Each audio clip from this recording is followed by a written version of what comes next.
Feminism's Kodiak Moment, May 3rd, 2024. I typically shy away from sourcing article topics from Twitter, as the site is often its own little world, full of discussions that only matter to people who actively use the site. However, we'll make an exception today because A, the concept requires little insider info, B, the debate has started to leak from Twitter into the real world, and C, it is a revealing look at a broadly applicable issue. The question at hand: for women, would you rather be alone in the woods with a strange man or a bear? As you might imagine, this debate has brought forth all kinds of galaxy brain takes, as it supposedly reveals the inherent evil of men.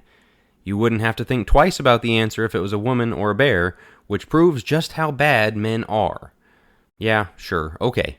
To get into assault statistics and share pictures of bear maulings would be answering a fool as their folly deserves, so we're not going to treat the claims as legitimate.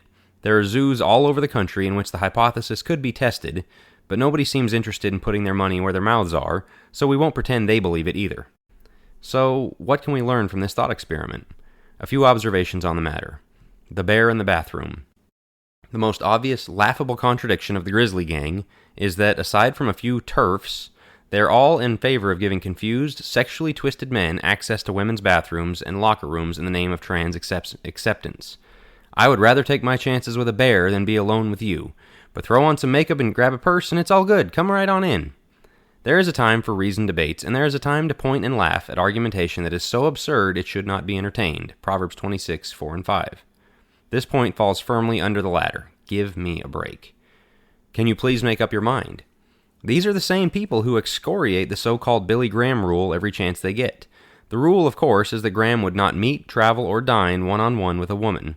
Former Vice President Mike Pence famously drew the wrath and mockery of the pro-bear crowd when it was revealed that he kept the Graham rule. What, are you saying all women are trying to sleep with you? Are you that unable to control yourself? So women aren't entitled to the same access men get just because you can't stop sexualizing us? They insist the world should be a certain way, that men and women should be able to be alone in a room without anyone pondering about impropriety. The tight relationship should be able to be built between the sexes without sex being a consideration. In essence, they deny nature as it is in favor of the way they think it ought to be. But it's the reality of nature that makes them choose the bear. Sexual immorality is the single greatest temptation for men, as evidenced by the porn epidemic. But Team Yogi rejects God's standard that tells men to control themselves. They want a world that glorifies porn, casual sex, harmful pills, hookup apps, and ultimately abortion so they can use sex to their own ends. There are numerous obvious reasons for men to practice the Graham rule, but for someone to laugh at a man who practices it to avoid creating any doubt about their virtue, and then turn and say they'd rather be with a bear than a man because men aren't virtuous, think through that logical pretzel for a second. To quote Lewis, "We make men without chests and expect of them virtue and enterprise." You cheer on the creation of a Romans 1 world and are shocked to be surrounded by Romans 1 men. Male feminists to the rescue. Speaking of men without chests, on the flip side of the Graham rule, we have the male feminists trying to parlay their white knight act into favor with women. Quote, "You should definitely choose the bear because men are scum. I'm the worst. I'm part of the problem. See, I'm confessing my original sin as a male and owning my place at the bottom of the intersectionality totem pole. Men are awful, except for me, because I admit my awfulness. See what a good boy I am?" Unquote. Why is this preferable to a man who says, quote, "You know what, I am a man, and as such I can be tempted by women, so I'm going to put up guardrails to stay out of trouble," end quote. One acknowledges the reality of nature in an attempt to gain favor in sexual dynamics. The other, to ensure everyone's virtue is maintained. The dishonesty and subterfuge of male feminists is the most common toxic masculinity in the world today. The Christian solution. Christianity exposes the wickedness of both ditches presented to males today. Influencers like Andrew Tate glorify masculinity that has no brakes.